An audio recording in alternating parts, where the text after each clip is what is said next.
What's going on, everybody? Welcome back to another episode of the pod. I'm your host, Mark Izzo, and alongside me, as always, is the other host, Dillon O'Brien.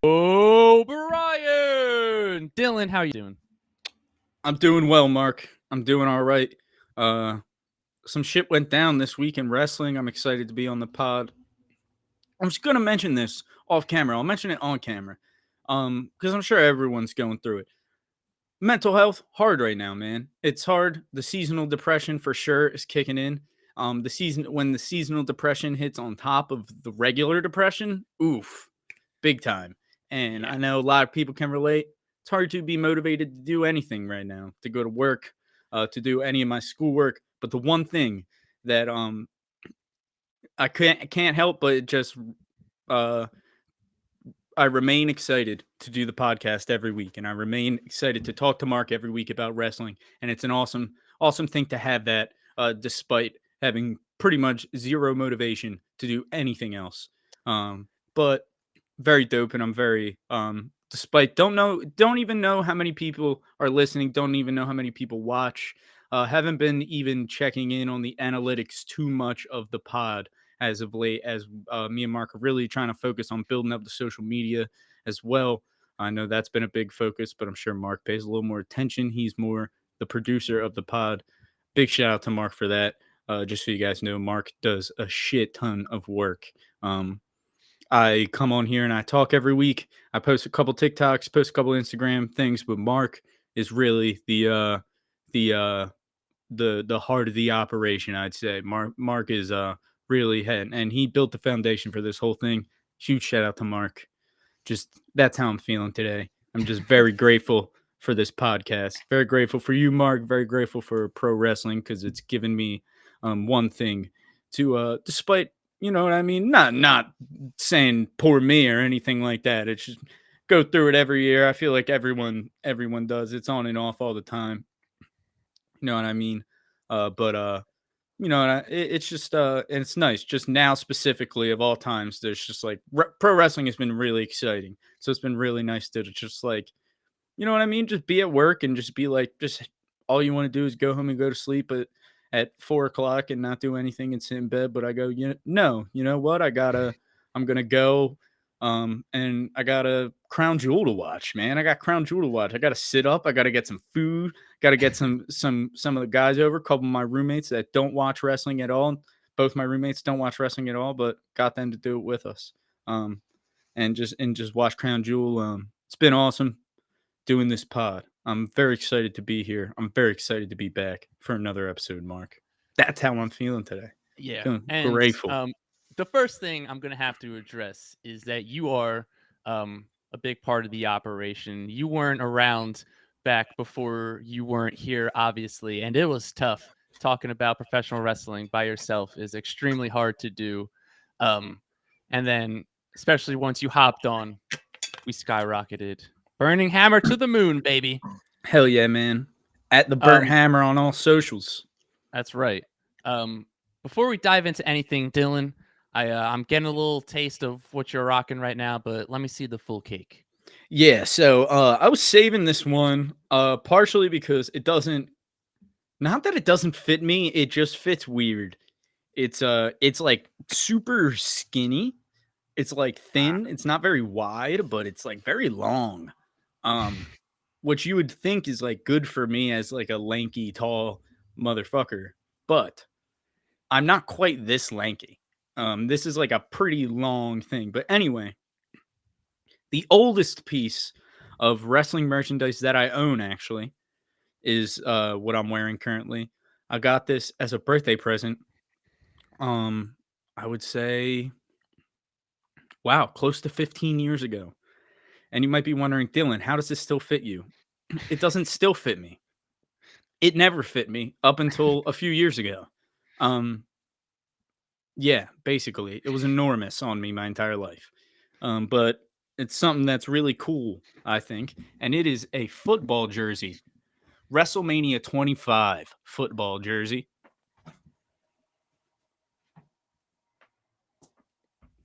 Very nice. It's got 25 on the back and the city it was in.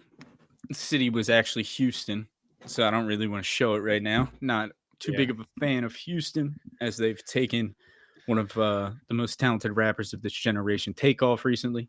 They took my beloved Fightins out of the World Series, and they're cheaters.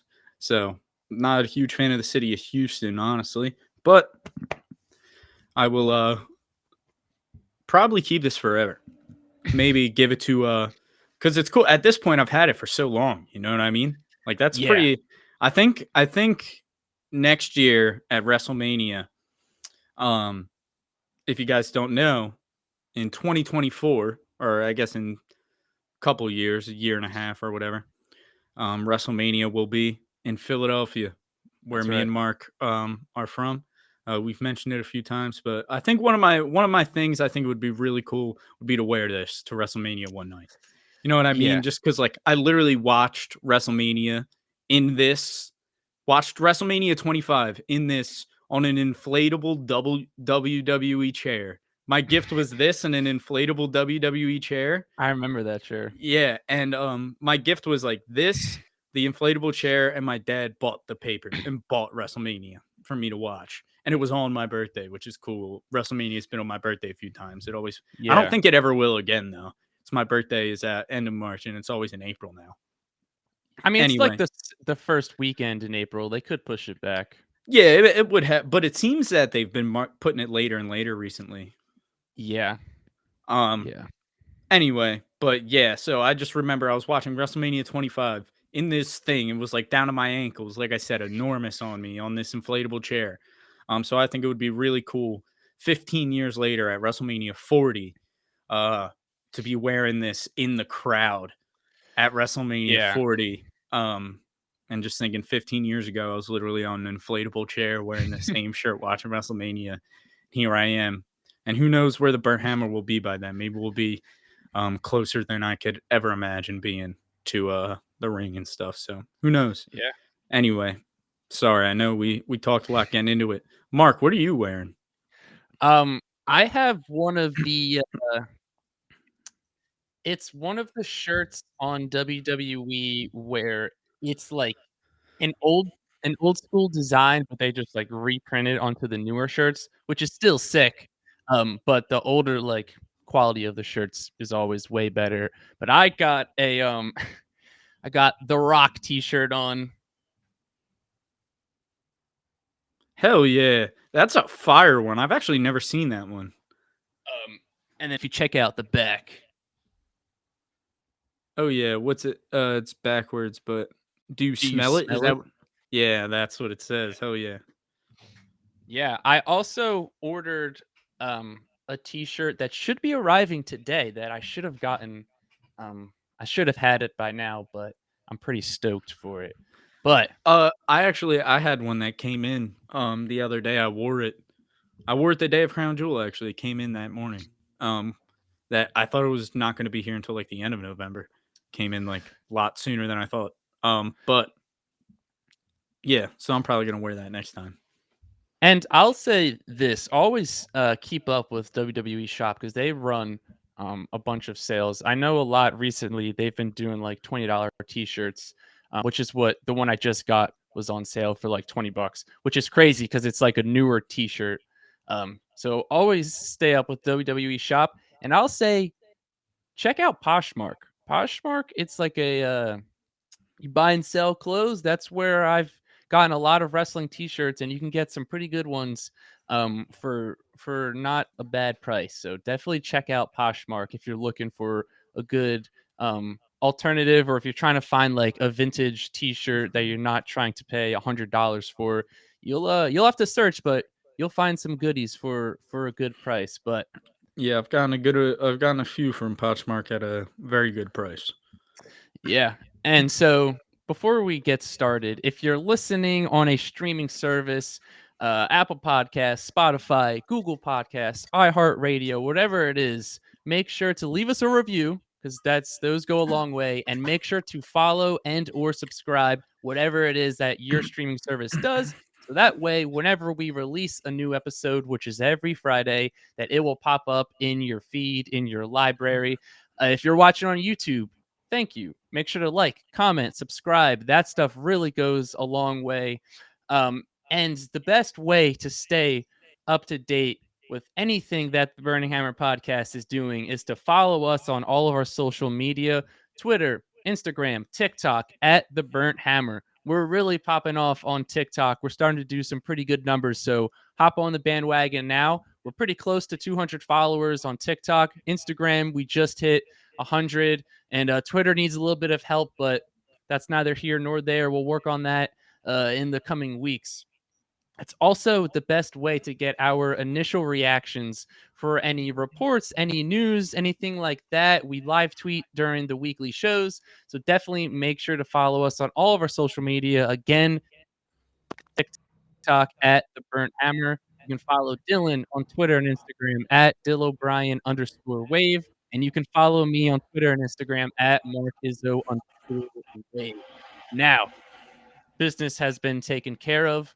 Let's get into the fun stuff. Dillon, let's review what happened on Monday Night Raw. Yeah, man, this was a pretty crazy Raw. This was a pretty crazy Raw. I won't lie. So this Raw was kicked off by the Usos and Solo Sikoa, 3 members of the Bloodline, the 3 brothers, joining the ring, delivering a bit of a promo, and then the New Day came out. And Xavier Woods. A few things to say right now, but about this promo between the Usos and the New Day before Matt Riddle came out and kind of made it weird. Matt Riddle had a good segment, like it was funny, but anyway, it doesn't matter. Xavier Woods, holy shit, dude! What a promo! You have to watch it. It was so amazing. He said something along the lines of like, you know what I mean? Like, you don't know what like hard work looks like, or something like that. He said, desperate, maybe. Desperate, that's what it was, or something. He said, you don't know what it's like to not know if you're going to lose your job or not. You don't know what it's like to build an entire YouTube channel outside of here just so you could get noticed at work. You don't know what it's like to start this what would become the biggest 3-man team in WWE history and get booed out of the building for it, and have a way to turn that around and have 2 of those members become two of only a handful of black WWE champions. You know what I mean? It was an incredible promo from Woods. Like, really so good. It was great. And then we had Riddle. It was, like I said, just watch it. And the main thing I want to say, we haven't had proper. It was just so nice to have like a proper tag team feud or whatever. It was so nice to have a proper tag team segment on Monday Night Raw. So nice, because with the Usos holding both titles and mostly appearing on SmackDown, we haven't really had much going on Raw as far as the tag team division is concerned, which is really a shame considering it's a 3-hour fucking show.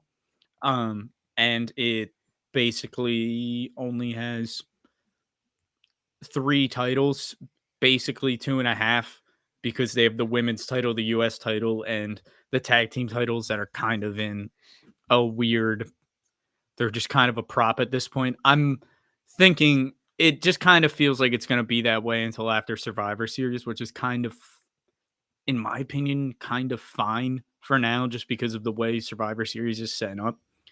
But like I said, it's just a shame that we don't have a lot of proper tag team segments going on, because the only real proper tag team on Monday Night Raw, it feels like, that's really been on TV is Alpha Academy, and they've really just been glorified jobbers on Raw is all they've been.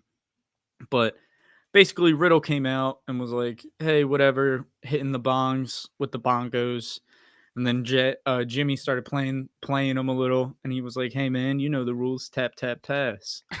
Um, Stuff like that, whatever. And then we had a 6-man tag match. The Bloodline, and they did call them, like, they were on the screen presented as the Bloodline, which I thought was dope because I don't know if that shouldn't be that strange. I'm just saying. They weren't like the Usos and Solo Sikoa. Yeah. They were the Bloodline, which is I thought was really dope. Even though like Roman wasn't there, you know what I mean? I just thought that was important, especially going into Survivor Series. Yeah. And with the poster being released with the Bloodline on the cover, Sick. looks like they're obviously awesome poster. And it looks like they're probably going to be the War Games match. I would assume So if they're on the poster, they kind of have to be. yeah.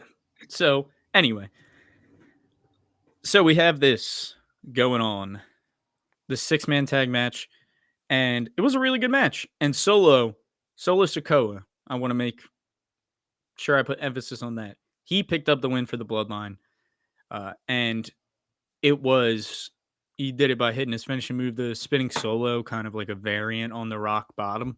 If you guys aren't familiar with the spinning solo, it looks like they're really pushing Solo Sikoa right now. Like, I think after the Bloodline disperses, I think Solo Sikoa is going to have like a pretty big solo run. Probably get like a mid-card title and hold it for a long time and have a good reign. That's what I can really see. And he could just fucking do it now, bro. They should just, maybe he can beat Gunther, bro. That match would be fucking insane. That match would be awesome. Solo versus Gunther, bro. Holy fuck. Yeah. And I've been praising Solo since he got caught up, because I know I've said it on previous episodes, but I never watched him in NXT. But once he got caught up and he's the enforcer, the way they presented the street Solo champ, bro, so awesome, has been unreal. Dude, he's awesome. He's so good in the ring. Like I said, I think he might be the best out of all. Yeah. For me, he might just be my favorite because he's versatile as fuck, man. He's so good.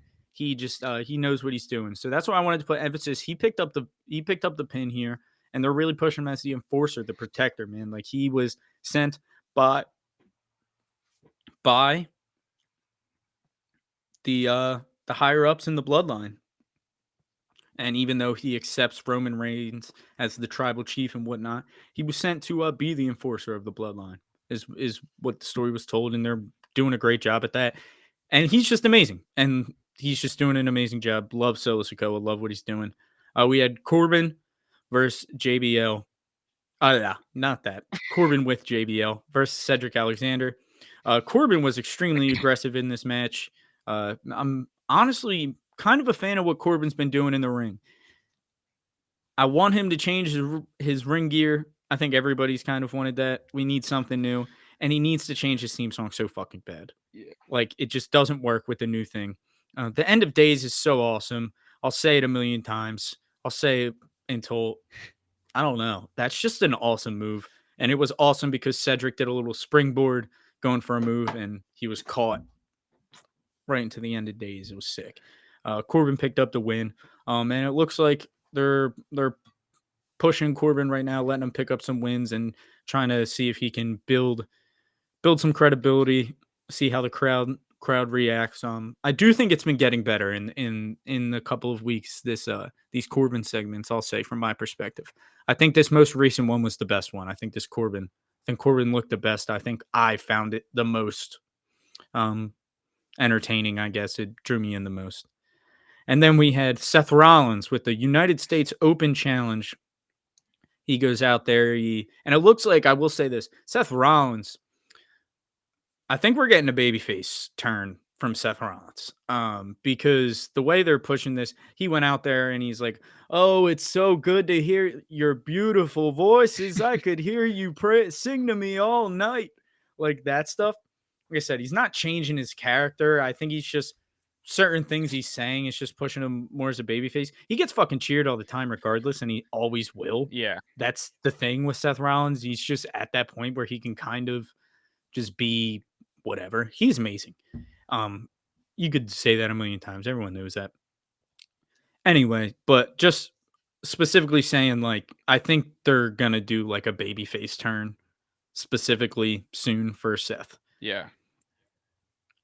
And then we have the Judgment Day came out for the open challenge. And it was cool what they did because they all went around the ring. They were all they went to each corner of the ring, and then you didn't know like which one was gonna enter. They were like seeing which one. And there was like and they were like Corey Graves was like, I wouldn't be surprised if it was Rhea Ripley because of the way things have been going down. Some would say she's the undoubted leader of the Judgment Day. Like the way he's been talking, and people were just like, please make it happen, Seth versus Rhea Ripley for the United States Championship. It would be a it was all banger, over. dude. You can't. Dude, it would be There's no fucking way awesome. it would suck. No, it would be awesome. But Finn Balor is the one who stepped in the ring. And it looked like we were going to get Finn versus Seth, which would be a fucking banger until the OC entered. And the OC had a little stare down with the 3 members of the Judgment Day who just picked up the win over them at Crown Jewel. And Rollins did a nice little sneak out of the ring and then left. So I don't know what was up with that. I maybe that was just long-term booking, I guess. Maybe we're going to get Finn versus AJ versus Seth. That would be fucking crazy. Triple threat. We haven't had a proper triple threat feud in a while. That match which has been would go so hard, dude. It would be insane. It would be insane. They're gonna do it. That's WrestleMania worthy. Yeah. You think they're gonna do it? Triple H that might be smart Mania enough to do that, dude. Bro, Finn, AJ, Seth. Yeah. Triple threat. Hell yeah. That would literally be probably the potential to be one of my favorite matches ever. Maybe a Rumble. That would be fucking insane, bro. Because I think they'll probably wait until after Survivor Series. Oh yeah, totally. I was thinking Mania. That's Mania worthy, bro. I think that match is another one. That match would be.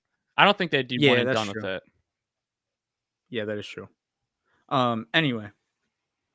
So, and then we had the OC was like, we didn't find an answer to our Rhea problem. She found us. And then Rhea Ripley gets attacked on the outside of the ring. And a woman takes off her hood and reveals it to be Mia Yim. Mia Yim is back in WWE. She is partnered with the OC to help them with the Rhea problem.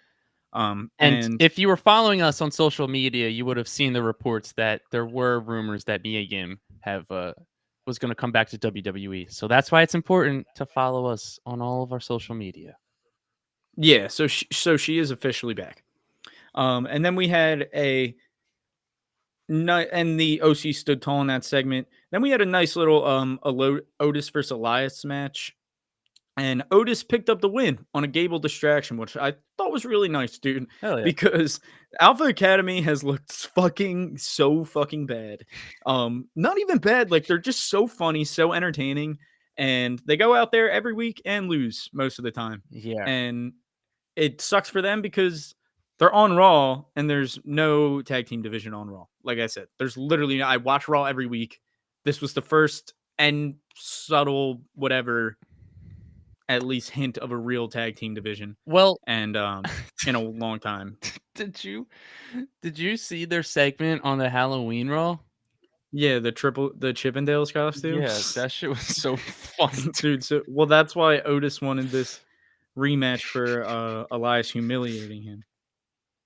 That's what he said. So Otis picked up the win. It was nice. And Elias tried to pick up Otis at one point, and he couldn't. And and when he like put him down, Otis was like, "Too much of a load." And it was just really funny. Too much. That's so funny. Yeah, it made me laugh really hard. That's I pretty much usually only write down quotes if I think they're like really worth writing down. And that was one for sure. So then we had, I'm trying to be a little bit quicker, but like I said, dude, this was like a crazy Raw. It was like, this was a slightly, not like Raw after Mania feel, but it was like a mini Raw after Mania. You know what I mean? So, and then we had, then we had a little backstage segment with the Judgment Day. And Dom called Rhea mommy, and that was weird. Um, Now selling "I'm Your Mommy" T-shirts too on yeah, I know. WWE I want Crown. one so I might fucking have bad, to dude. get. I gotta go. I have to get one for my girlfriend. Oh yeah, I should get one for my girlfriend too. Dude, she loves Rhea.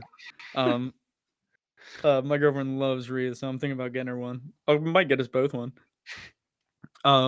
So then we had the reason I wrote this down, the mommy part aside. Uh, After that, like Judgment Day was walking away, and we had a lock. Bianca Belair and Rhea Ripley were crossing paths, and they had a nice little stare down. And Rhea said, "What's up, champ?"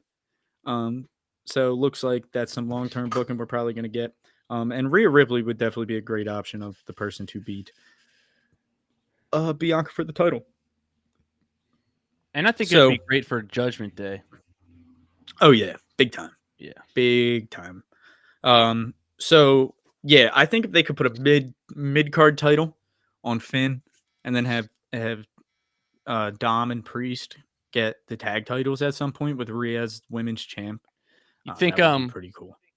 you think like Rhea would win the Raw title and then turn the strap black? That would be fucking awesome. Yes, that's exactly what she would do. Yeah. Black with the red would look sick. Yeah. Why didn't they be doing that since the beginning? Because Black with the red plate. all of the women's straps are white. Yeah, I know, but that's fucking. It doesn't matter. It's That's dumb. stupid. It is dumb. Anyway, so after that we had Bianca came to the ring with Asuka and Alexa. The Bray Wyatt popped up behind them. I mean, again, behind like as she was walking in with Alexa. So at Crown Jewel, it popped up behind Alexa in a little backstage segment, and I thought it was worth noting, but I didn't think anything too crazy of it. Just because It's worth noting, for sure. I know, but for a bit, I thought they were just like because it didn't happen for a little bit. At Crown Jewel's the first time it happened again in a little bit. Well, and there was like it was either early on when Bray, like Yeah, right when he that's what I mean, when he returns, or it was like prior. They had during like it wasn't even like a video thing. It would be like backstage interviews. There'd be like a sticker of the moth on like one of the big like cart things. Yeah. So Yeah, that's what I meant. Like, I know they were pointing at it, but I felt like they weren't for a while. So at Crown Jewel, the only reason at Crown Jewel I just thought was like maybe I was just like maybe they're just pandering. Like I thought well, they were just pandering for a while. it's But I think also after especially after Raw, I think it's safe to say they're not just pandering now. They're definitely going to do something with it cuz they did it again on Raw. and that was the first time that the announcers like addressed it. Like all the other times before, they haven't Yeah. said anything about it, but now they're starting to like acknowledge that it's happened. Also, not to I don't want to hate too hard cuz this crowd got like so much hate, deservedly so. Um I don't know if you saw on Twitter. This crowd fucking sucked, dude. Oh, I Like this did. crowd was so bad, dude. They had no idea, like no reaction for Mia Yim. The only like slight reaction I feel like was for Seth, and Yeah. it was just And where is that? Somewhere in Pennsylvania, right? Allentown. I don't even know what stadium that is. I don't even know like. I know. I'm That's pretty what I sure it was mean. in Like Pennsylvania. it was in Allentown. But that's what I mean. Like if you're in Allentown, just go to. They might as well have just gone to Philly. Yeah. Why didn't you just go to Philly?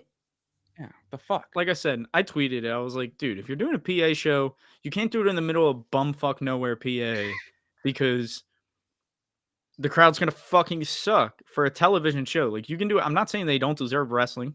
Do a house show. Yeah. Just like you can't like the crowd is part of TV wrestling. And unfortunately for if you want to live in the middle of nowhere, it's gonna be hard to be on TV show. A TV wrestling episode. Anyway, crowd sucked. But um so this was a pretty good segment and War Games it was like the challenge was set. War Games is Damage Control versus Bianca, Asuka and Alexa. So far it will be 5-on-5. War Games were traditionally 4-on-4, I think. Yep. But they're mixing them with the traditional Survivor Series match, kind of. So it's which is cool. 5v5. Yeah, I do. I like that a I do lot. like it. Um, yeah, and it makes sense. You have such a big roster. Like you just put more people on there. Yeah. And that's part of the fun of Survivor Series is getting these big teams like once a year. So if you Yeah. make the team smaller, it takes away part of the spectacle. Yeah. And it's always, I And don't know why. I always have like, I feel so much nostalgia just like thinking back to all the classic Survivor Series teams, with everyone having the blue Smackdown shirts and they're wearing their red yeah, Raw shirts. seriously, Um, so it's definitely nice to see that. totally. So we had so that's and Nikki Cross is going to be joining Damage Control for their team. So Damage Control has one open spot, and then Bianca, Asuka, and Alexa have two open spots on their team. That's pretty much what's popping off. Do you want to give a prediction on who you think is going to fill them spots real quick? Um, I do, and despite how enticing it is the fact that it possibly could be Sasha and Naomi, I don't think it's gonna be Sasha and Naomi. I think it's gonna be Tegan Knox, and I think it's going to be Candice LeRae. Um, Yes. and here's why. If you've never seen a War Games in NXT before, Dakota Kai famously turned on Tegan Knox during a War Games match. Um, so I think Tegan Knox has been rumored as someone that WWE has been interested in bringing back. And then after that, they would need one person, and Candice LeRae has been involved in this feud. Yeah. And I think probably Rhea is going to join Damage Control's team. You think so? Yeah. Okay. So my prediction, I like Tegan Knox. I can get with your prediction for like that's what it's so enticing to do Sasha and Naomi, but I just think there's no way that Candice LeRae isn't one of the people. So that would be weird, and you can't have it just be just one of Sasha and Naomi, especially if they both return. It would just be weird. Yeah. So like I said, I can get down with that. I can get down with Tegan Knox and Candice LeRae. I do differ on the last member of Damage Control's team. I don't think they're going to do Rhea. I think Rhea is probably a little bit too involved with this storyline with the Judgment Day. And I think because she's with Mia Yim too, Mia Yim's involved now. Yeah. So they have kind of like a little thing going on. And Do you think they're I going to think continue that? You think Mia Yim and Rhea are going to feud, or do you think that was just a one-off thing to get revenge? no, it's definitely going to continue. I OC stood disagree. tall. I don't know. I think it's done. I don't think we'll see. We'll see. It's fine. We can disagree. It's No, okay. yeah. It doesn't seem done to me, but we'll see. I'm not against it. But anyway, I think the member for Damage Control is going to be I think it's going to be Mandy Rose. I think it's going to be Mandy Rose, the NXT Women's Champion, is going to join Damage Control as the That would be fifth sick. member, like surprise entrant. I think that would be cool. Anyway, so then we had Austin Theory versus Shelton Benjamin, and Austin Theory. These were my notes. Austin Theory picked up the wins. He needed a win, to be honest. He's looked terrible lately. Yeah, he lost like, I don't know how many it was, but I think heading into not this past Monday, but the previous Monday, he lost like 15 straight matches. Yeah, so he needed a win. So I'll say that's what I wrote, and that wasn't the last time we saw Austin Theory tonight. Then we had The Miz versus Gargano, and Gargano showed footage of The Miz admitting to paying Dexter Lumis. The Miz was tricked into thinking that he was being interviewed for like a movie, but really someone Gargano like paid or whatever. And then The Miz tricked the referee into thinking Lumis was under the ring during the match, and he hit Gargano with like a metal turnbuckle, picked up the win. And then as he was leaving, Dexter Lumis actually attacked The Miz from behind, and then stared at him weirdly, and then ran away as people were chasing him. And then next up, we had a 24/7 title match. First time seeing Dana Brooke on Raw in a while. And we had Nikki Cross beat Dana Brooke pretty easily for the 24/7 title. Damage Control accompanied Nikki Cross, which made it, which is fair to say is going to happen probably with like going into Survivor Series, being that they're on the same team. She did pretty easily. She just like, was it like a squash match? Pretty much. Word. Worth noting. And then Nikki Cross threw the title in the trash backstage as she was leaving with it. She actually missed the trash can. It sounded like the title broke, actually, when it hit the ground. Surprise me. But so it looks like the 24/7 title is probably done, which means Nikki Cross is probably the last champion ever. And we got something. I got some in the news report of this week about that as well. Okay, awesome. So, and then we had a little bit of a me, Yim, and OC interview with Byron Saxton. They were still talking about the Judgment Day, so that's why I think it might be a little bit still on. And I don't think the Judgment Day is just going to accept the loss, like accept that mommy, in the words of Dominic, has been attacked. He was like, "You think you can attack mommy?" That's what he said. It was so weird. Anyway, this is where Raw really got crazy. And like I said, we had some pretty eventful things. Like I said, it was a mini Raw after Mania. We had the 24/7 title pretty much being disposed of, it looks like. And that I felt like that was pretty significant. The return of Mia Yim. And the Bloodline was on, you know what I mean? We had some good matches. I thought it was a definitely a good Raw. This is what happened in the main event. So Seth Rollins comes back out and says, "Before I was so rudely interrupted, blah, blah, blah, blah, blah. Let's get to the open challenge," whatever. And then Mustafa Ali appears on the Jumbotron. "I'm going to come out there. I'm going to accept your open challenge." And then, boom, Bobby Lashley comes up, destroys Mustafa Ali. And then Bobby goes, "Don't think I forgot about you. I made Brock Lesnar pay for I crushed him or whatever at Crown Jewel, and I embarrassed him. Now I'm gonna get my title back. You stole it from me." And then Ali, this clip was all over Twitter too. But Ali jumped back in the camera, and then Bobby actually just looked at him and grabbed him and just fucking threw him. Just fucking, did you see the clip? Yeah, bro, he fucking tossed him. Like, so many people were like, "Damn, he ain't have to do Ali like that." Like, fucking just threw the shit out of him.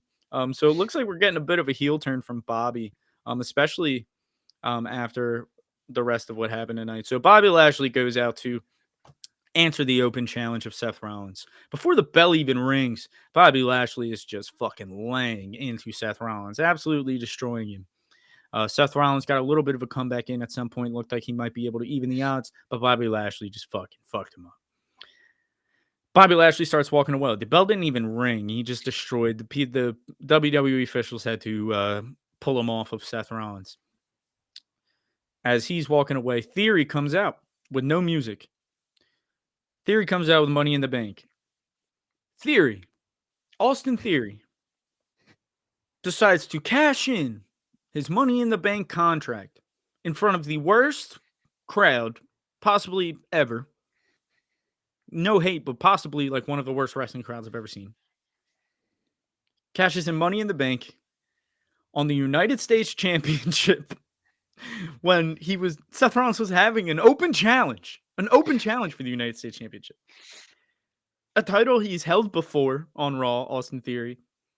Cashes in. Seth Rollins repeatedly kicks out after being destroyed by Bobby Lashley. He's not getting in any offense at this point. He's just kicking out of these moves that Theory's putting him through. And then it's a back and forth, getting a little bit of offense in Seth now. And then Theory hits a finisher. Looks like Theory is about to win the United States Championship. Lashley comes back, pulls the ref out of the ring. The ref is knocked out. Bobby Lashley destroys Austin Theory, throws Theory back in the ring. Rollins picks up the victory. Retains the United States Championship. Holy shit, dude. I mean, a burial on levels we may have never seen before. Have you? I've never seen someone be buried like that ever. Yeah. And He it's just cashed in so the United States title on the U. He just cashed it in on the U.S. title, bro. That doesn't even make fucking sense. Why would you yeah, do that? Like, it's that's what I it's mean. Like, this is one of triple. That's what I mean. It's okay to That's one thing on Twitter too. People aren't saying like it's okay to that some people are saying. I meant it's okay to criticize Triple H because of this. Like, I agree. I it was difficult to inherit Austin Theory with the Money in the Bank briefcase, knowing pretty much everyone in the world except Vince McMahon saw he wasn't ready to be in that position. He just wasn't yeah. ready. Wasn't a knock on his skill. He's relatively young, right? Um, very young. Yeah, he's like pretty young. And he's really good in the ring. He just needs to find his footing. He just needs to figure some stuff out. He was just in a position that he was not ready for. And Vince McMahon put him in that position, just like Vince McMahon did to Roman Reigns. And thank God Roman Reigns just over time found his way out of it. But we don't have to get into that conversation. I understand that was like very difficult for Triple H to take the reins of and figure out what to do. This was not the way to fucking do it, dude. You have to what do you do with him now? You send him back. You have to send him back to NXT. Probably. Here's He's gonna be it's off TV for like a while at least. How do you get he has fucking to be. destroyed like that, bro? How do you get Well, buried like that? I mean, it's not his fault. I'm not blaming him. I'm just saying like it's okay to criticize Triple H on this, dude. Like I understand maybe you didn't want Theory to there just had to be a better way than this, dude. Like I don't care. Like the Austin Theory's annoying. He did not deserve that. That was insane. That was a burial of like on levels I've never seen. He was so fucking squashed. yeah. And it's interesting because like just thinking back to how much he got pushed when Vinnie Mac was in charge, um, and all this stuff, the youngest this, the youngest that, he was like the chosen one. And then to see like Triple H just being like, no, you're Yeah. not. And it's I always like to see like the memes on Twitter of like Vince McMahon watching Triple H bury Austin Theory, and it's just Yeah. like a super funny meme. But here's what I'll say. There was reports that they were gonna have Theory hold the briefcase for a year. Which I would have I thought that was a good idea, but just I don't know, dude. It really doesn't make sense. Like, what makes it so much worse is the fact that Seth held an open challenge Dude, for the he United States United States title. title, and Theory's held that title before. the youngest United States champion ever. Like, it's just like, why would you do that? It makes no And legitimate sense to cash in on the US title when you can cash in on the world title. You have yeah, a world and title shot and you're wasting it on a US title it's shot. and it's like, okay, obviously Triple H didn't want him to win the Money in the Bank briefcase. So the question is, well, how do you handle the situation? Here's an easy way. Have him wrestle someone, winner walks away with the briefcase. Yeah. Problem solved. It's really that simple. Yeah, It's like like I what they said, do with this the New Japan tournament, Mhm. the G1 briefcase Yeah. or I'm not sure exactly what it is, but that's It what just they do. it just didn't need to go down this way. It was just way too much, way too chaotic, especially it was like so much happened just for Seth Rollins to walk out as still like tall.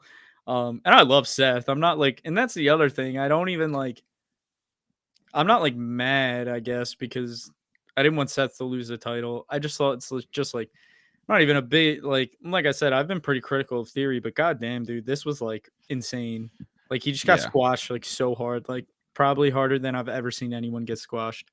Like that was like the worst unsuccessful cash in of all time. Baron Corbin had a funny tweet. He was like, "Welcome to the club, brother." Like we are a highly elite group led by John Cena. um, so that was funny. Anyway, that was Raw. I know I went way too long. But we had a good like 15 minutes, I think, that we're gonna cut out of this anyway. But like I said, it was just like a mini Raw after Mania feel. I feel like you need to take a lot of time to discuss there was a Money in the Bank cash-in. You know what I mean? Like, Yeah. it was it's a pretty big deal. It's not gonna it's not like that happens a lot. So, Yeah. but What would you grade Raw, like A, B, C, D, F? overall, the show, Yeah. um,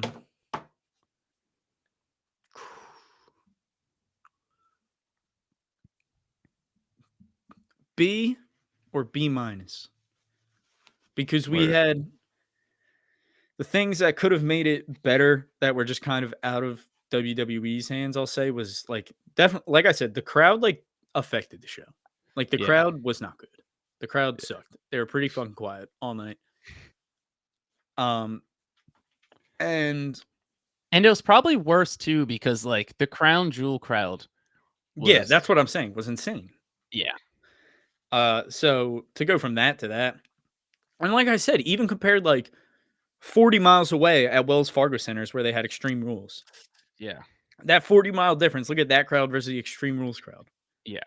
and we were And there. WWE knows that. They No, know, yeah. like, we're I not mean, and going that's why back it's there. a fucking random Raw and not a pay-per-view or whatever. But anyway, so I would say probably around a B or B minus, and that might be a little harsh. I don't know. I'm trying to figure out my grading system, It but sounds about right. That's yeah, what based off what I saw on social media and what I did watch, I thought it would be a B, somewhere in the Bs. But if you yeah, wanna read more about the Raw results, you can head over to vendettasportsmedia.com. Me and Dylan write professional wrestling there. We do previews for the AEW and WWE weekly shows, along with the results and reviews for those weekly shows. We do breaking news reports, we do the match cards, we do early match card predictions, and we do some fantasy booking stuff. So definitely be sure to head over to vendettasportsmedia.com to get all of your professional wrestling news. With that being said, it is time to get into the news of the week.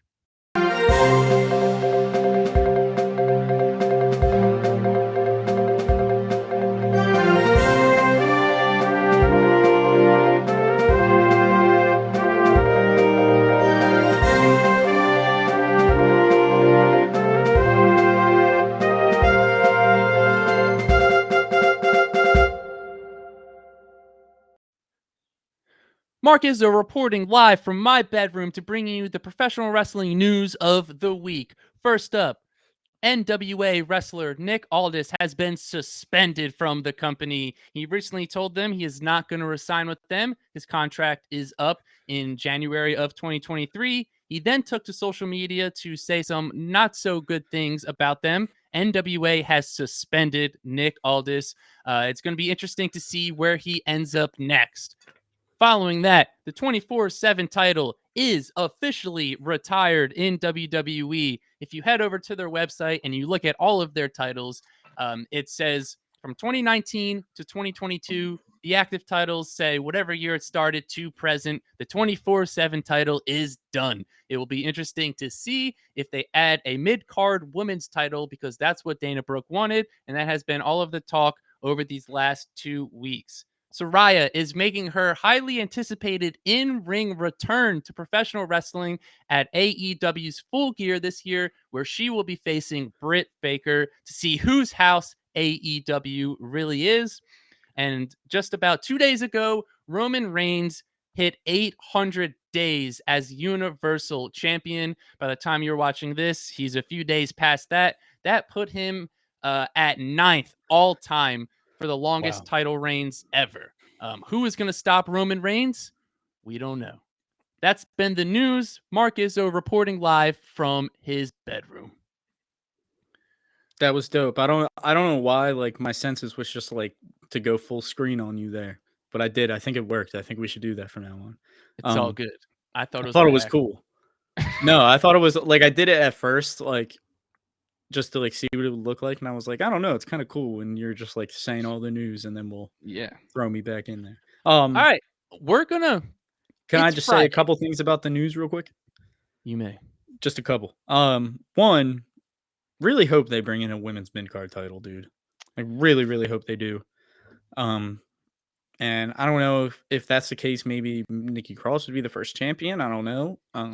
It's a little weird, but Nikki Cross officially the last ever 24/7 champion, and I think Dana Brooke is officially the longest reigning 24/7 champion, and R-Truth has officially the most 24/7 title reigns.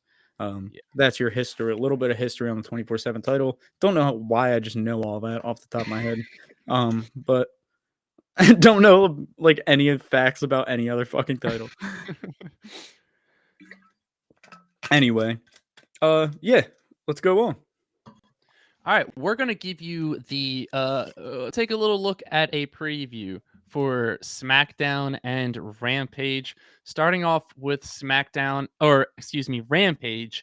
AEW announced they are doing a AEW World Title Eliminator Tournament, which the finals will take place at Full Gear. They had the first match on Dynamite. Ethan Page defeated Eddie Kingston, and they're having 3 matches on Rampage. So one of them is Rush taking on Bandito. Bandito has signed with AEW. That match is going to slap.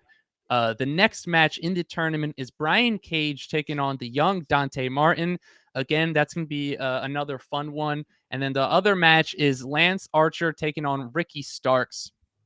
My pick to win it is absolute Ricky Starks. I think he needs a push. I think he's been criminally underutilized by AEW.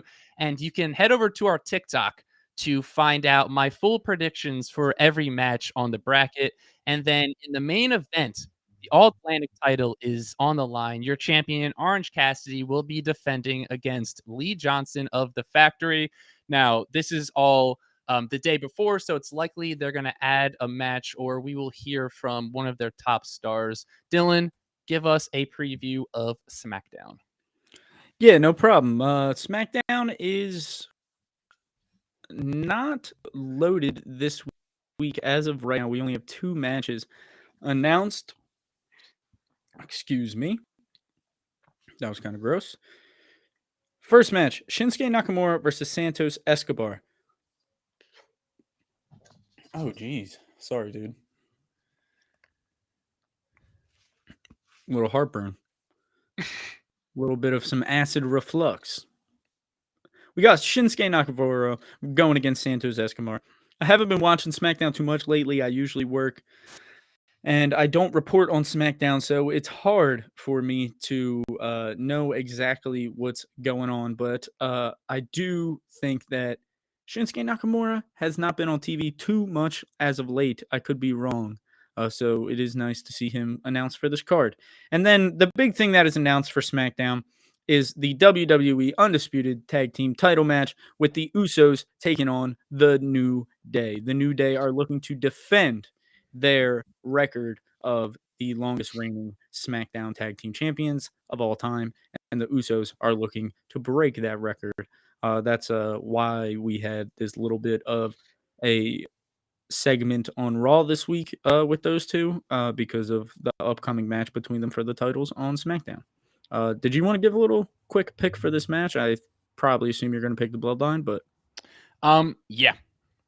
especially because Roman just passed 800 days. I think. Oh yeah, As totally. much as I love New Day, I think there is no shot that they are about to win.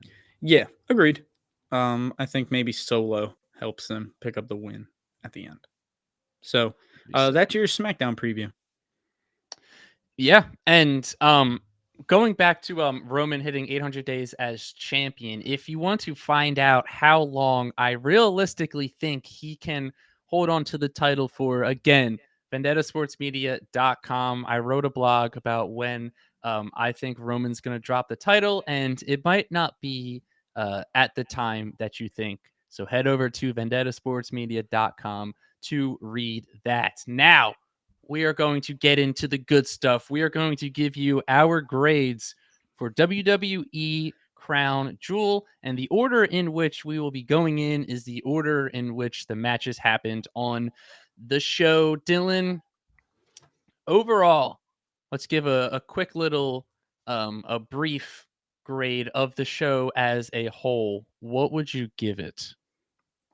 As a whole, I'm going to give the show a not an A. I'm saying A as a word. I'm gonna give it. I gotta look at all my total grades and give a little bit of a process in my head. I'm gonna give it a B. I'm gonna give it a B. That's exactly what I was gonna give it. I was pleasantly surprised with this show, if I'm being completely Yes, honest. me as well. I thought it was kind of a banger, dude. Yeah, it was a pretty good show. Like I said, the I do think I was a little harsh on my original grades, and I think part of that was because I didn't like a lot of the finishes. Most of the finishes I didn't love. But we'll talk about that and we'll get into it. Uh, did you want to start off with the first match? Yeah. And before it gets started, I just wanted to say the way I take notes on my phone is I write like 3 words of things and then I try to remember what I meant by them.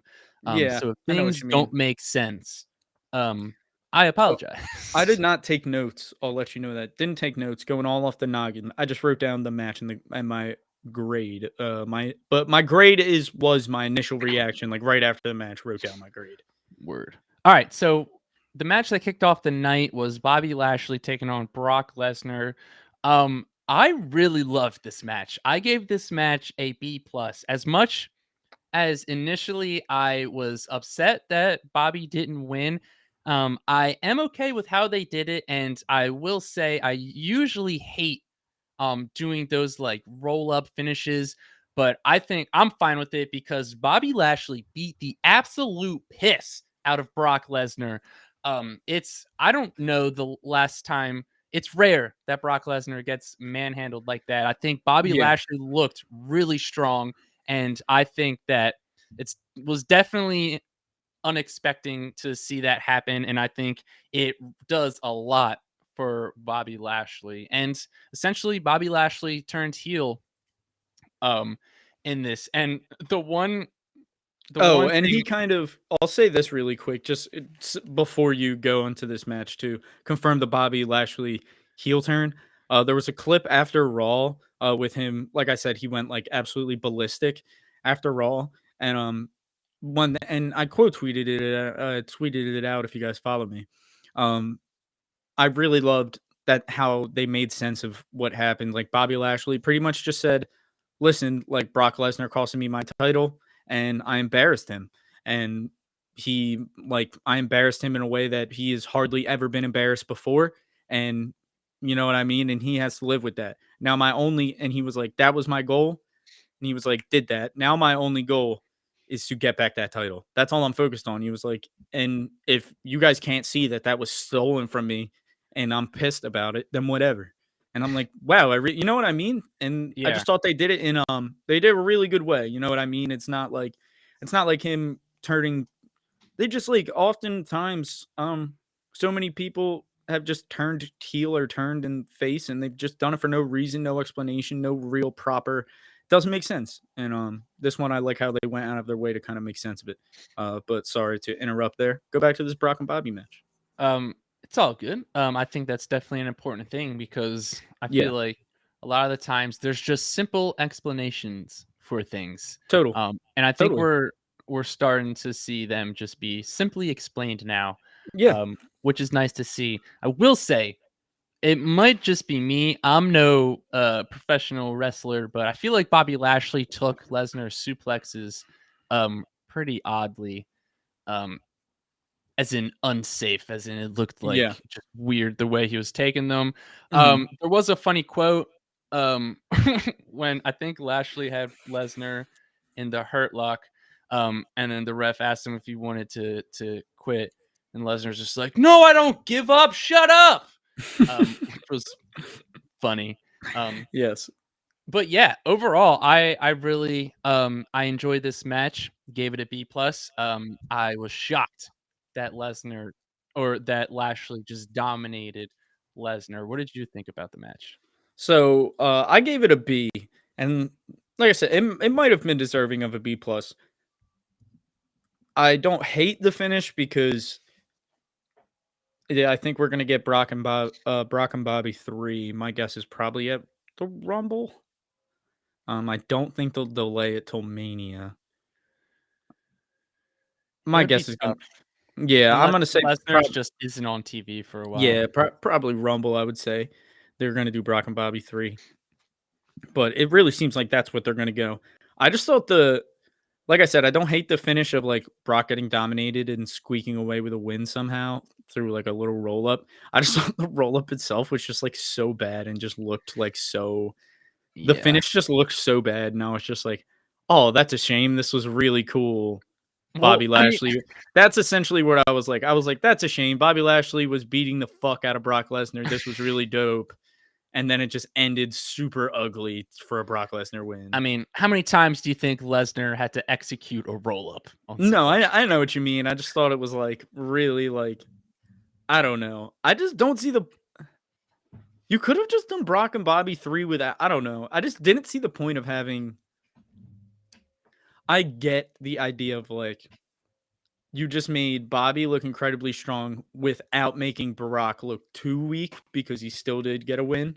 Yeah. So I like that, but I just think Bobby could have gotten a win. I don't think there's any way to like really squash Brock Lesnar. Yeah, and we said it last week. We thought that Lesnar could afford the loss, and I still do think if they just had Lashley just destroy him and then just get a clean victory, I think it's more on like holy shit, like that really helps Bobby instead of people just being like, dude, Yeah. like what happened to Lesnar? So I think it definitely would And I have think it done more. really would have been easy to sell the Brock Lesnar underestimating Bobby Lashley the same way they did with Roman and Logan. Because that was Yeah, pretty much the story of the entire Roman Reigns match. yeah, and so following that match was Damage Control, Dakota Kai, and Io Sky taking on Asuka and Alexa Bliss for the Women's Tag Team Championship. Um, like you said earlier, they had the Bray Wyatt Moth logo when Bliss and Asuka were coming out. I think that is going to lead to something. I'm not sure when, but it's definitely something to keep an eye on. Um, it was nice to just see Dakota Kai and Io Sky out there Yeah. wrestling and just getting And the matching dub. gear. Let's say that too. Matching Yeah. ring gear. Um, I thought Alexa Bliss was pretty impressive in this match. I think Yeah, she's been one of the more underrated women's wrestlers, especially because being around the same time as the four horsewomen and just so many other like mega stars. She's sort of like the forgotten one, but she I can mean, go. And she had an incredible run. She's had multiple incredible title runs. I think it's like you said, it's just kind of been in these recent years. She's just kind of been forgotten about, especially kind of finding her footing after the whole Nikki Cross pairing and then the Bray Wyatt thing. I think it was weird to kind of find her direction again. But like you said, I think in this match, she definitely reminded people like that she's a top tier talent. yeah, and she had a sick tornado DDT. Yeah. She hit a code red, which was sick. But the best part was when Io Sky and Asuka had a nice little standoff. Crowd went nuts, and I they're just dude, The they know how eventual singles match between those two is going to be fucking insane. It's they know probably going how to to happen at wrestle. Mania. Oh yeah, I think Mania this year. Little foreshadowing for you're probably gonna be able to see that match on the card. For what me and Mark are an article we're gonna hopefully do soon together. yeah. The early WrestleMania match card. But yeah, And what did you give this match? I gave this match a B. Me as well. What were you gonna say? Um, was it on Raw? They had the good segment between Oh um yeah, I should have mentioned that actually. yeah, They went back and forth for a couple minutes in Japanese, just straight on the mic going back and forth with each other.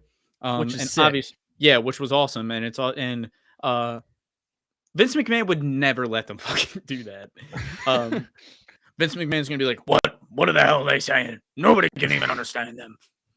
Why do we do it? It's a waste of our minutes. We could be a commercial right now." That's what he would be saying. But yeah, it was awesome, and then it ended with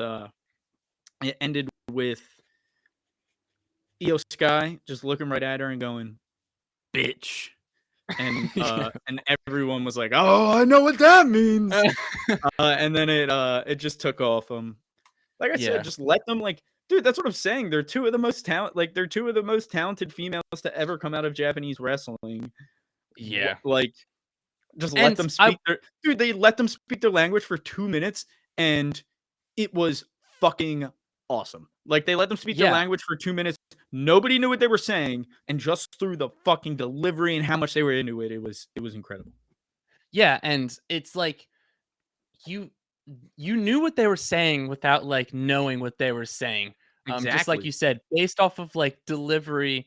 And it was even just like cool to see the other woman in the ring just like reacting, even though they didn't know like what they were saying, but they Exactly, knew they yeah. were like spitting some fire. And I was it gonna was just say, it's just real quick, cool to does see. Dakota or Bailey, do either of them speak English? I mean, do either of them speak Japanese? Oof, I don't know. Because I feel like one of them, I feel like maybe I could be off, but I feel like Dakota was translating for her at one point I and like feel like if whispering I things in had to her. take a guess, I feel like Dakota Kai would be the one to speak more than one language. Gotcha. Anyway, I If could I be had to wrong take a guess, anyway. I have no idea. Um, Okay, yeah, just random, but yeah, I gave this a B. I thought this was a really good match. It just part of the reason, and I think it had potential to get a higher grade for me. I just didn't love. It just made no. Why did Asuka and Alexa win the other night? There yeah, was no reason. Like, it just I made, think like, here. All right, was so it I so they was could have like, a title change on the Crown Jewel card? Was that why? I mean, I probably because my initial reaction's like, okay, they're trying to make Damage Control, um, like have the most women's tag title reigns, but then they put them on Bliss and Asuka, who are three-time champs. So if they were going to do that, they wouldn't have them win. Not together. So yeah, so I don't know why they would do that. Um, and then, like, it makes even less sense with what happened in the women's title match. Like, once this Yeah, happened, I was like, Bailey's winning. And then that didn't happen, and we'll get into that, but and then I was just confused. But it was like I said, a lot of the finishes, I didn't hate, they were just confusing to me, and it just like yeah, and it was just kind of like a little too much going on, and I think that's what affected my grades more than anything. But yeah, so I gave this a B. Like I said, the match itself though was really good. Yeah, I feel like all my grades, the thing that affected almost all my grades was was like storyline wise. It was never the match. Like, every match on this card was a banger, honestly. yeah. And I just wanted to give like a quick insight on my scoring system. So like I view just so things you can like you'll understand more of like the process of grading. But for me, I view like an average match would be like in like a C. Okay.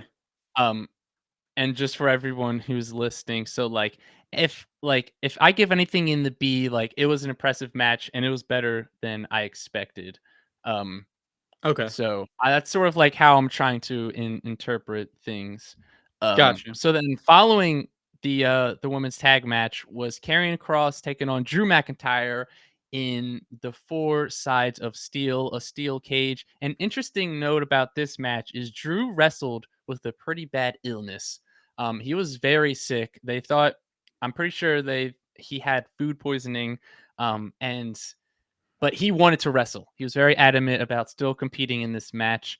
Um, I gave this match a B minus, but I think I'm going to change it to a C plus because I have two notes about this match that I wrote down that I thought were noteworthy. One was the illness, and then the other one was just the suplex off the steel cage. Um, so I'm going to change mine to a C plus, slightly above average. Um, it was fine. I don't know what else to really say about this Yeah, match. that's actually what I gave it as well, a C plus. Just because I don't I don't love Drew winning, if I'm being honest. I do think Cross probably should have won. and we'll see where that goes. I guess that means this feud is. I don't know if this feud's gonna be over or not. Did you I say hope you think so. it's over? I think Yeah, it's like over. yeah, but it's just like weird though because now they each have a win. And I just think Cross would have been fine with a win. I think a Cross win and a Drew heel turn would have been. I think a Cross, like I said, it's the finishes, dude. I just didn't love a lot of the storyline shit in this that happened in this show. Like I think a Cross win and a Drew heel turn would have been a better way to finish uh than keeping everything the same and having Drew win. But like I Yeah. said, it was a fine match, so it got a C plus. Yeah. And then I will say it was really funny to watch Scarlet pepper spray the ref. I don't know Mhm. why. His reaction was just super funny to me. But so following that match was Judgment Day taking on the OC, the only club. Dylan, why don't you kick us off? What did you give this match? I gave this match a B plus. I really did enjoy this match. Um, I thought it was really good, and the eventual. I mean, dude, just AJ and Finn in the ring together are just awesome, man. They're just really Yeah. awesome. They just have such great chemistry. And I'll tell you what, man, Dominic Mysterio is not great, but he's getting he's getting better. He's getting better in these last few weeks.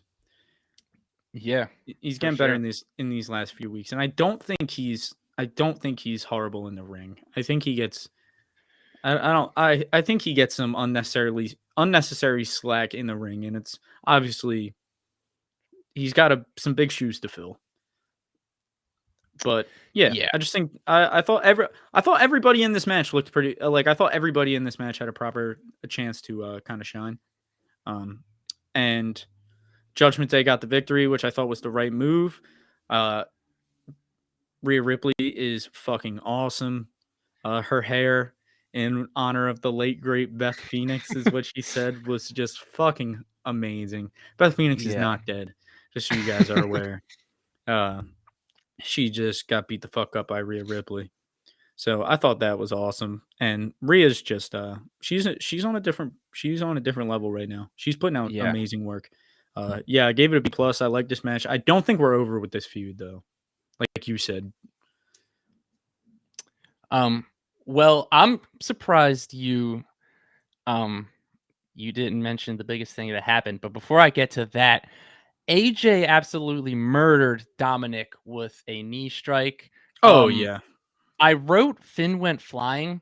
I don't remember exactly what that was, but there was a moment where Finn Balor went flying for something.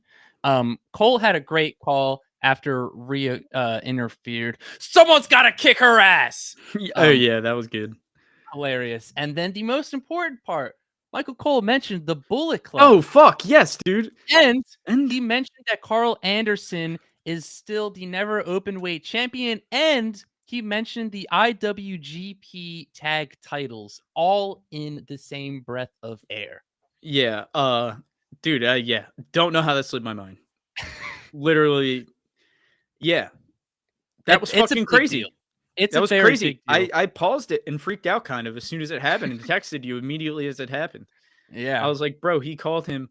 I looked it up. I said there is some speculation is that the current speculation is that n- it may not be as what the Newsweek quite wanted. I did some digging, and like I said, these are all just rumors, speculation. Nothing is confirmed. All we know is that Michael Cole said that. We don't Yeah. know what the relationship between WWE and New Japan Pro Wrestling is, but we know that Michael Cole said that. Speculation and reports apparently kind of led to believe that that was maybe part of an agreement between WWE and New Japan Pro Wrestling to let Carl Anderson start wrestling his WWE contract before finishing out his New Japan one. And it looks like they are gonna let him finish out his New Japan contract. Like he's gonna wrestle. for New Japan, which is a big deal. That he's going to be like, that's another superstar that is going to be confirmed wrestling for another company. He will be defending that title and probably losing it. Yeah, and because But a lot of people, they just announced that Shinsuke Nakamura is going to wrestle yeah, for Pro exactly. Wrestling Noah against the Great Muta Yeah, January huge. 1st, 2023, which is big. And yeah, like you said, they New Japan originally put out a statement that said Carl Anderson needs to return the title and they're going to vacate it. But then they since said that the match is just postponed. Yeah. So it looks like it's still going to happen. And so basically some reports said the speculation has led to believe that maybe that was part of the agreement, that they were like, okay, we'll move the match and you can wrestle Crown Jewel, but they have to mention that like you're the current New Japan never wait. You know what I mean? They have to mention Yeah. this stuff. So And that could be part of it, but it is definitely worth mentioning, like regardless of what it means currently, is that like that hasn't happened in like a very long time. Like, yeah, and it's huge. it's very big, and we're finally starting to see that WWE is just acknowledging A, other wrestling companies, and B, the history of wrestlers who Yeah. have wrestled before them, because before WWE didn't think anyone wrestled prior to a wrestler going to them. So it's Yeah. just nice to see that they're starting to mention the successes they've had in other professional wrestling companies. So it's definitely worth noting, and it's definitely a big deal. Um, so we just want to make that very clear that things like that don't happen very often, but now they're starting to happen a bit more frequently. Following that, I didn't grade this match. I gave this match a C plus. I thought it was Okay. fine, slightly above average, but I Oh. wasn't super impressed with I it. wonder why I gave it a B plus. I don't know. Maybe Probably just just because he liked it. mentioned the Bullet Club. Yeah, maybe. It's all good. Following the match, was Braun Strowman taking on Omos, and before I get into this match, on Dynamite, Jeff Jarrett took a shot at Braun Strowman. They have Satnam Singh is signed with AEW. He's like 7'5", 1 in a billion, a former NBA player, and Jeff Jarrett recently signed with AEW as he does something. He's a part of like The Office. I don't remember exactly what it is, but he said like he was talking about Satnam Singh, and he's like, "This is a real giant. This is a real monster, not some clown that wears ripped red jeans, wrestling for the Banana Nose Circus." So he took a shot at Braun Strowman and WWE, and call me crazy. There was a time where like it was cool AEW was taking a shot at WWE, but now it's just old, and quite frankly, it's kind of sad. Yeah, it's just happened too many times now. Like It's they just just not do it. cool, dude. They Like just I do it don't every. get it. They just do it like every single week. Yeah. That's the thing. It's And just like, Soraya also kind of took a shot at WWE, and there's like I this don't know. funny. There's like certain things that, like I said, I think Sarai's more justified. Like, shut the fuck up, Jeff Jarrett. You know what I mean? Like, Yeah. that's the way I see it. I'm like, all right, Saraya, up to your talent. Kind of pissed at the way her things turned out, and WWE is extremely strict with who they clear to wrestle again, and blah blah blah blah. She obviously wanted to wrestle again, but Jeff Jarrett, like, shut the fuck up, dude. You're Jeff Yeah. Jarrett. And, and there's like someone tweeted something funny that like, oh, it's like every new wrestler in AEW, it's like required that you take a shot at WWE At this point, yeah, dude. when you debut. But I gave this match a B minus. I was pretty impressed with it. I think Omos looked pretty strong, and something small that I do enjoy wrestlers do is just like talking shit in their Yeah, matches. huge. And Omos did a lot, which was nice to see. He didn't have MVP. Um, I saw something that said MVP could not travel to Saudi Arabia because he is a former Muslim turned atheist, which is punishable there. So again, it's just like a report, something that I read.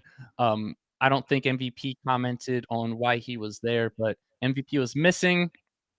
I think I Omos. thought it was good though. I thought it added to Yeah, yeah. I think I thought I agree, and I thought Omos was definitely gonna win because I was pumped. MVP wasn't there. I was like, dude, like Omos is gonna get a win by himself. Like it's gonna be huge for him. But then Braun Strowman did end up getting the victory, and then Braun Strowman took to Twitter, and it all collapsed from there. What did you yeah. grade this match? I gave it a C plus, slightly above average. But I think I'm gonna probably change it to a B minus, a little bit better than a C plus, because like I said, the finish took away a lot for me. Like, Omos, like I said, probably the best we've ever seen him like real talk, and it was just him talking shit, and it was awesome. And Yeah, it was him. It was great. And it was great because it was real, man. It was authentic. Like that's what these people just what like you need to own who you are and own your gimmick. And like gimmicks are allowed to be super creative, but I'm a personal believer, like you need to have a little bit of yourself in every single gimmick, or else yeah, it's just too like you need to at least it needs to be a spin on who you actually are, you know what I mean? Or in how you can view yourself. You know what I mean? And there's so many different directions it can go. And like I said, I'm not again like I was a backyard wrestler that did a fucking fake doctor thing. My name was ibuprofen. Like Tommy um ibuprofen. yeah, like that's what I'm saying. Like that's what it's not about the creative. You just need to have a little bit touch of authenticity in there. And it was great to see this out of Omos, and it was a really good match, honestly. Like I thought it was going to be horrible and unentertaining, but it was really good. Yeah, It was and really especially enjoyable. because like usually when they have these matches between two of the biggest people Yeah, on the planet and in professional wrestling go at it, it's usually all the same thing, not that impressive. I was impressed with this one.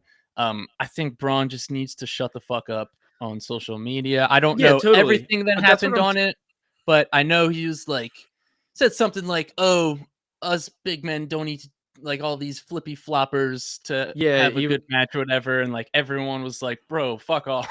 yeah, no, Mustafa like Ali had he was. Can you teach a me how to great get line. fired? Yeah, and a lot of people just came crazy at him. Well, yeah, Um, he did. It was like, and it's a shame. The biggest and like I said, and Braun. And the other thing I didn't like about the match was Omos looked great, and then just Braun won after just like one power slam, yeah, and it it was was just dumb. like not a good finish, not a good move.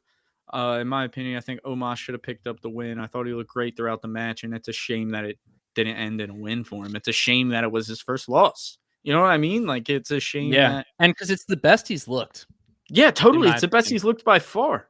And it was the perfect time to give him that win because it's the best he's looked by far. Yeah, So I really didn't like the finish, and then Braun Strowman obviously taking to Twitter. And the biggest shame about that is like it was a genuinely good match, but instead of just like being like cool about the fact that he put on like a good match and a lot better match than people thought he was going to put on, he had to go be a dick. Like, you know what I mean? Like, and he yeah, was and that was a lot of the reactions were like, "Damn, bro, like yeah. we were just like praising you for a good match, but like you suck." Yeah, but fuck you. Like Yeah. like you're a dick. Like And anyway. apparently there's reports that Strowman has a lot of heat backstage on him, I'm as well, and he also is like a dick backstage, I'm apparently. Those sure. are the reports, all allegedly. So Anyway, following that yeah. was the Brawling Brutes taking on the Usos for the undisputed WWE Tag Team Championships. This one I gave a C plus. I didn't have too many notes on it, slightly above average. Did you C give it? plus, bro? Yeah. I gave it an A. Wow. I was I not thought impressed at all with this Are you match. serious? I thought it Yeah, was bro. really entertaining. I Nah, thought it I was didn't like really it. fun. I don't know. I don't know. I I don't thought it know, was man. really fun. Alright, I why? don't know. Man, I can't. I wish I took more notes. I don't know Well, why I gave it. I don't have a lot of notes for this either. I have two things. Jay missed a super kick pretty badly, but they had Yeah, that massive 1D, which was super sick. yeah. That was. I Um, don't know. I just thought it was. I thought it was fine. I thought it was slightly above average. Maybe I don't know. Yeah, maybe I don't know. Maybe it was because it was the first fucking finish that I thought was like actually good. Anyway, But obviously the Usos came out on top. And I don't think there's much else to say about it because I want to move on to the Raw Women's Championship match, which was your champion Bianca Belair taking on Bayley. What did you give this match? I thought this was my favorite match. Okay. This was my favorite match of the night. I gave it an A. All right. Gave it an A.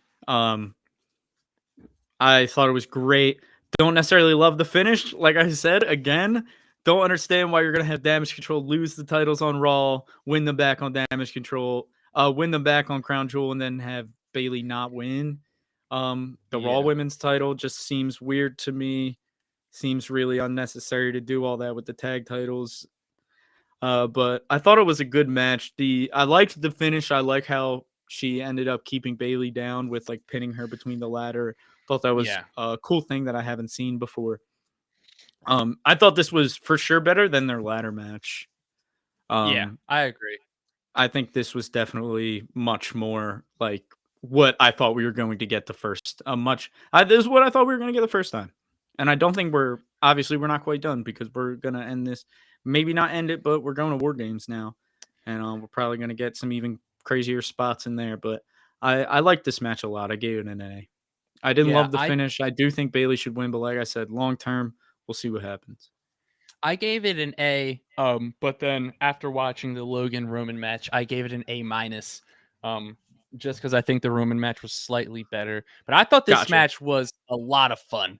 Yeah, There was a ton that's of the other really thing. good spots. That's the main thing actually that I didn't say. It was so fun. Like this was a Yeah. really fun match.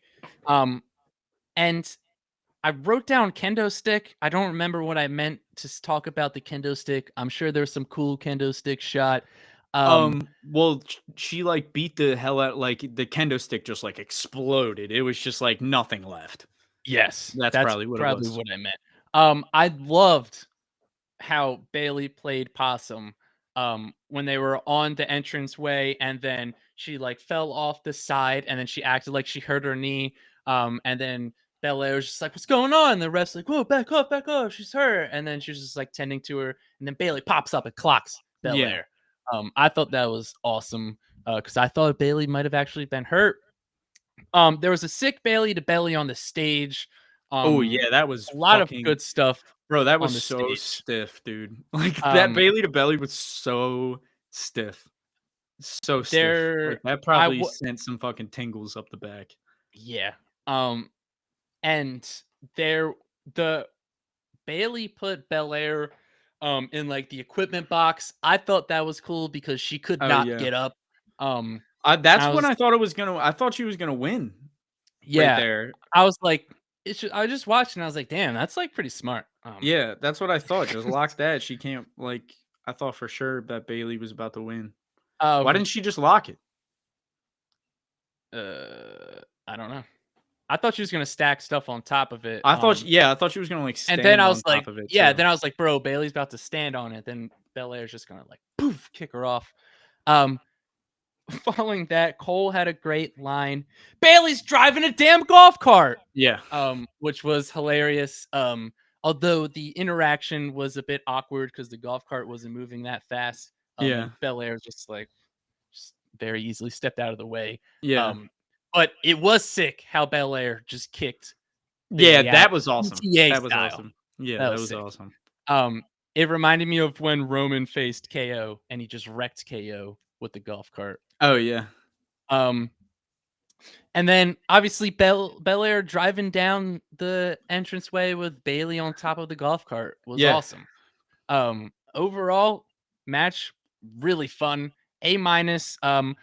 Like you said, I think Bailey should have won. I think it is a really bad look on her because she's just losing a bunch in a row. But I did like how Belair won with jamming her between the ladder and sticking it under the bottom turnbuckle. Next up was the Bray Wyatt promo. Bray Wyatt's awesome. I don't Yeah, know. Bray Wyatt's amazing. So good. There's I didn't like grade this, by the way, but I didn't grade it either. yeah. But I just wanted to talk just briefly about how awesome Bray Wyatt is. I don't know when we're going to get our first physical interaction between Bray Wyatt and Uncle Howdy, but it's gonna be sick. This was pretty much just like the other Bray Wyatt appearances on the weekly shows. He comes out, cuts a promo, gets interrupted by Uncle Howdy. I'm sure there's a lot more deeper meaning to the things that he's saying. But it's like Bray Wyatt is like almost our generation's Undertaker. And like, I'm not trying to like compare him to the Undertaker, but his presence, the way he carries himself, the way he walks down to the ring, it's Undertaker like. Bro, his the quote from that promo, dude, actually, the one where they were chanting like "We love you, we love you," Oh and yeah. he was like, "You don't love me, you love the idea of me, of what I can be, what I can become. I don't even love me." And I was just Yeah, like, bro, like what a great line. Love the idea of me, what I can well, do, what I can become. he had another, I think right before that, he said something like, he was like, behind the mask, I hated the man I'd become. I was sitting on an island of nothingness, by sitting by myself, which was Yeah, another great line. Bray Wyatt's the man. yeah, so Really good. interested to see where um, this all goes. I Yeah, think seriously. um, the fact that there's not going to be a pay-per-view until the Rumble after Survivor Series, it's going to be interesting to see if anything happens at Survivor Series or what's going to happen on the weekly shows following that. And then the main event, the moment we have all been waiting for, the undisputed WWE Universal Champion Roman Reigns, the Tribal Chief, taking on Logan Paul, defending both of his titles. What did you grade this match? I gave it an A minus. Word. Would you give it? I gave it an A. I Gotcha. thought it was slightly better than Belair and Bailey. I think it Gotcha. So we just differed either there a little bit. either one of those you can call match of the night. No, yeah, it was a toss up between the both. The thing that led me to do, like I said, like I just like, I don't know, I don't know. I just think I don't know. I think Roman could have looked a little bit better, but I'm being like really nitpicky. Yeah, I mean, I think it's like because I what just think said like Logan looked really good. I just think he didn't. It was like weird. I don't think he needed to get in that much offense, but like when he was getting in offense, it was all like so entertaining and so good. Like, and I he's obviously put in the work, man. He's kind of a natural. I it's we were saying before that we need to uh, we need to feel like Logan had no shot at winning. And I still think that he never had a real shot at winning, Yeah, especially once I never kicked thought he was out. gonna win. Um, but I mean, as much as we've shat on Logan Paul in the past, he was impressive. You got to give the man his Oh yeah, flowers. totally. Give him his Um, flowers. He's totally. I'm just. My thing is like I'm all about. Like I said, I'm big on the storytelling and the storyline part of it. That I feel like that's what I focus on a lot, and that's my favorite part of wrestling. Um, and obviously I love the matches as well, and the match was incredible. So like I said, I don't think, but like it's the tribal chief, man. He's still got to win, and he's able to, and he can afford to win. He can. It's not like he fucking lost. Got a clean win, right? I believe. yeah, Um, yep. Well, so kind of. A lot of what outside interferences yeah, but that's in the whatever. Jake bloodline. Paul also came out. That was more Bro, just fuck him, more, bro. That pissed bro, me off. bro, and dude, his punches were so bad. They were Um, that was like, oh my god. I saw it online. It was so bad, He dude. looks so bad, dude. Um, And I was gonna say that was less interference and more. That was less interference and more distraction. yeah, it was. Wasn't really interference. I don't think It, anybody touched Logan. Logan just touched other people. You know what I mean? yeah, and um, okay, I'll say this: the way Roman Reigns carries himself, um, is like none other. The Yeah, way he man. walks out, the way he does little movements, it's just the way he carries himself. It's like he knows who he is, and Yeah, there's just no question about it. I mean, you were just looking at, I was just watching his entrance, and like the way he was just fixing his red necklace thing. I'm sure there's yeah, a specific name for it, but he just like fixed it like very like it's just the way he did it. He got sweat on his hand, just like put his sweat down, grabbed the titles. He knows exactly when to raise the yeah, title up in his music, holds the titles the right way, yeah, um, which is something that I appreciate. yeah. You know what? Yeah, he fucking does. That Because is when you've really got two nice. of them, they're facing the same way. Yeah, you It's need the symmetry. something You small need that the bothers symmetry. me. You When people need don't both hold the titles logos straight. facing in like that. Yeah. And he Dude, like and almost he even gets him up like sideways, like with one hand yeah, each. He's legit. and putting him with Paul Heyman's obviously awesome. I Oh yeah, love the the wise fact man. that They need the Heyman wise will man shirts, by the way. they do. WWE, make it happen.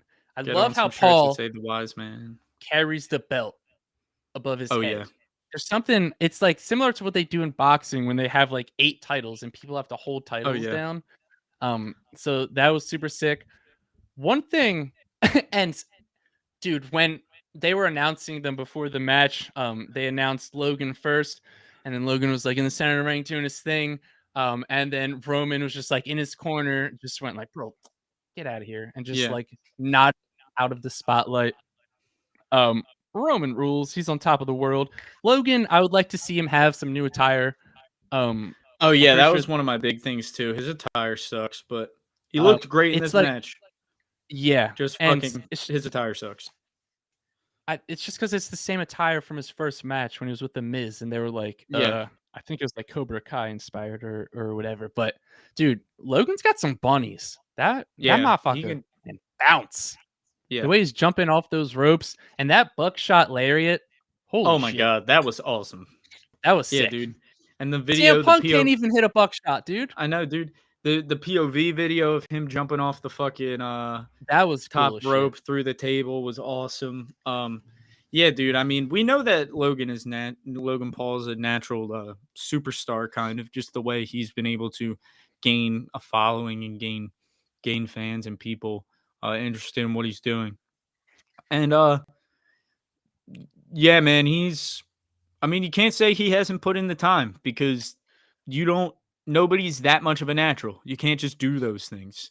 Yeah. They take a year, not years, obviously, but takes a lot of fucking practice, and he's put in the hours, man. Like he's constantly said it. He's in there every single day. He's been training, and also get well soon to Logan Paul. Like I Oh said, yeah. because he did tear his ACL, MCL, and meniscus in that match. And right after that match, I was actually thinking, I was like, "Fuck, bro." Right after that match was done, I was like, Logan Paul versus John Cena at WrestleMania would be a money match, like a big money Yeah. match, and Well, it's not possible now. Uh, Cena's been rumored to be set to have a match at this year's yeah, WrestleMania. I think he's got to. It's in Um, LA. but I will say I thought it was awesome how the Usos just beat the shit out of Logan's friends. I didn't like how Jake Paul came out, threw those awful punches, dude. Yeah. And then just like knocked them out. But then Solo Sikoa came out, and bro, Hmm. I got pumped. I Yeah, stood dude. up, bro, and I was like, he's gonna beat the fuck out of Jake Paul. Like, let's go. And then Yeah. just refs came down, and then Yeah. they didn't let him go. Um, which was dumb. I wanted to see Solo just kick the shit out of him. Yeah. But regardless, really good match. Logan Paul, get well soon. It's clear you've put in the work and you do have a lot of natural skill. Wade Barrett said he's the best 3 match wrestlers ever seen. I think we all can agree with that. Yeah, man. Overall, this was a pretty good Crown Jewel. Is probably the best Crown Jewel event thus far, I'd say for and sure. it's we're on the road Yeah, to Survivor yeah, and like Series I War said, I Games. didn't love a ton of the finishes and a ton of the decisions storyline wise in this Crown Jewel. Uh, so many worse decisions have been made specifically at Crown Jewel in the past. Yeah. So, with that being said, I bid you adieu. Yes. So we got Survivor Series War Games coming up, so make sure to stay tuned with the pod to keep up with all of that good stuff. As matches get added, you heard our predictions for the women's War Games. Looks like it's gonna be the Bloodline taking on someone. Hopefully, maybe the Brawling Brutes with Drew McIntyre plus someone else would be sick. That's KO. gonna wrap for the podcast. We got a lot of wrestling coming up. We have AEW Full Gear, and then we have War Games. So there's definitely going to be a lot to talk about.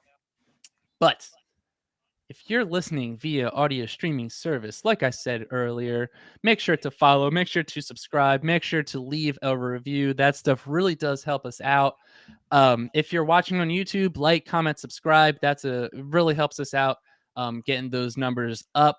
And the best way to follow for when we release new episodes is to follow us on Twitter, Instagram, and TikTok. All three of those are at the Burnt Hammer. We're really trying to grow our social media, and we've been posting a ton on there. And that's the best way where you can get breaking news, reports, rumors, and we live tweet during the weekly AEW and WWE shows. You can follow Dillon on Twitter and Instagram at DillO'Brien_wave. You can follow me on Twitter and Instagram at MarkIzzo_wave. And if you're a reader instead of a listener, head over to vendettasportsmedia.com. Me and Dillon write professional wrestling there.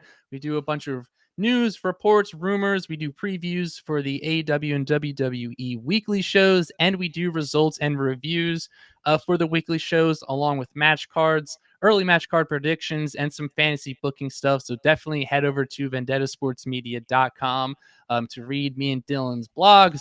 With that being said, I'm Mark Izzo. He's Dillon O'Brien, and we will see you next week. Thanks for listening.